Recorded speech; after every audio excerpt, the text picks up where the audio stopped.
जो संविधान की मूल रचना है उसको क्या हम इंप्लीमेंट कर रहे हैं या नहीं, ये बड़ा सवाल है।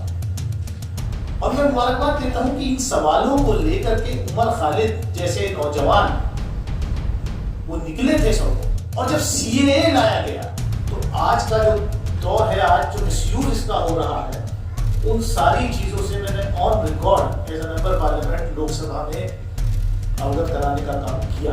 कह सकता हूं कि जिन बच्चों को वहां के जेलों में डाला गया, उनका कॉन्स्पिरेसी से, क्रिमिनलिटी से कहीं दूर दूर तक कोई वास्ता नहीं हो सकता। पुलिस गई, उनको निकाला, बचाया, सब कुछ किया। 2 दिन बाद 3 दिन बाद उन्हीं के ऊपर केस लगा करके जो है उनको जेल में डाला। ऐसे पार्लियामेंट में जहां की बिल्डिंग बहुत खूबसूरत हो, ऐसे पार्लियामेंट में का मैं मेंबर होना भी गवारा नहीं करता।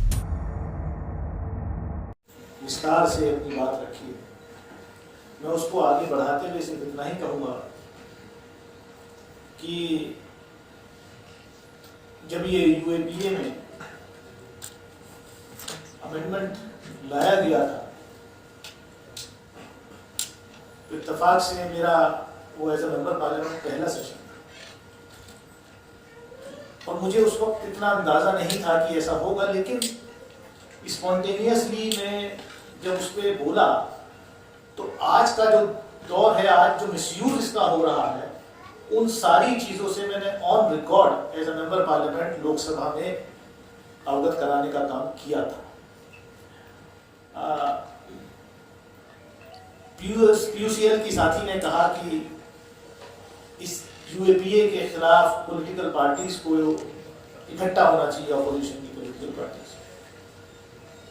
मैं तो इतना ही कहूंगा कि इस इनिशिएटिव के लिए मेरा इंडिविजुअल तो पहले दिन से समर्थन रहता है, और मैं कभी कभी इन इश्यूज पर रिस्क लेकर के अपनी पार्टी के भी लाइन के खिलाफ चला जाता हूं, जिसकी मुझे कोई चिंता नहीं होती। क्योंकि अगर डेमोक्रेसी इस मुल्क में, जमहूरियत रहेगी, संविधान रहेगा, तभी पॉलिटिकल पार्टीज और इंडिविजुअल एमपी एमएलए रहेंगे। जब जमहूरियत ही नहीं रहेगी, कॉन्स्टिट्यूशन ही नहीं बचेगा, तो उसका कोई मतलब नहीं है। और अगर पार्लियामेंट की बिल्डिंग रहेगी भी तो मैं ऐसे पार्लियामेंट में जहां की बिल्डिंग बहुत खूबसूरत हो,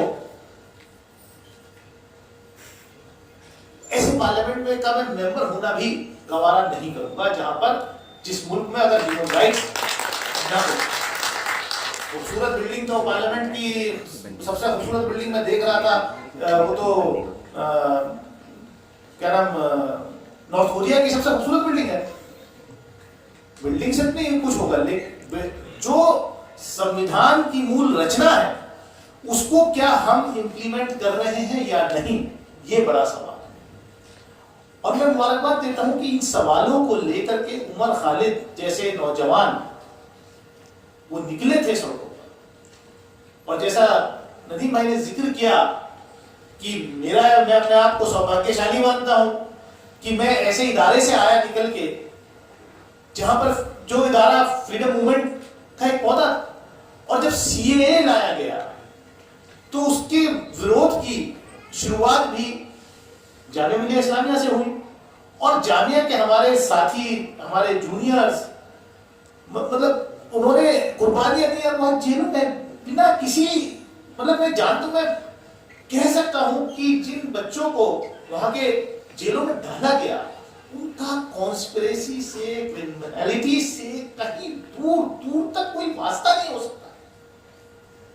दिल्ली के अंदर वो ताहिर, हमारे पुराने साथी कॉर्पोरेटर, मतलब मैं उनको जानता हूं आज से नहीं, बहुत पहले से, इत्तेफाक से हमारी कॉन्स्टिट्यूंसी की, लेकिन उससे पहले मैं जिस पार्टी में था, जनता दल में था, मैंने उनको जनता दल से टिकट भी दिया था पहला कॉर्पोरेशन का इलेक्शन लड़ने के लिए। उस जमाने से उस शख्स को जान, तो क्या मतलब है उसका?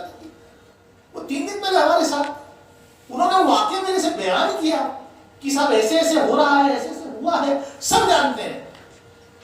वो मुझे ही कहा नदीम कि पुलिस गई, उनको निकाला, बचाया, सब कुछ किया। 2 दिन बाद 3 दिन बाद उन्हीं के ऊपर केस लगा करके जो है उनको जेल में डाल दिया।